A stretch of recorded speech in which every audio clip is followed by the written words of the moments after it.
সমাজে, বিশেষ করে লাস্ট কিছুদিন আমরা আমাদের যে দুর্নীতি, আমাদের যে অপরাধ, আমাদের যে দেশের দেউলিয়াত্ব, এগুলো আমাদের সামনে এমন ভাবে চাক্ষুষ ভাবে প্রমাণিত হয়েছে।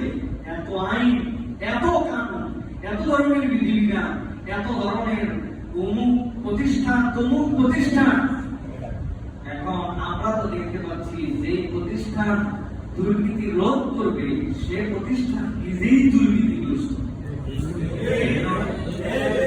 যে প্রতিষ্ঠান আপনাকে ধরবে, ধরে আপনাকে বিচারের আওতায় আনবে, ওই ব্যক্তিকেই নিয়োগ পাইছে দুর্নীতি করে। তাহলে বাংলাদেশে একটা কথা প্রচলিত আছে, সরিষা দিয়ে নাকি ভূত তাড়ায়। এখন সরিষা নিজেই ভূত তাড়ায় খায়।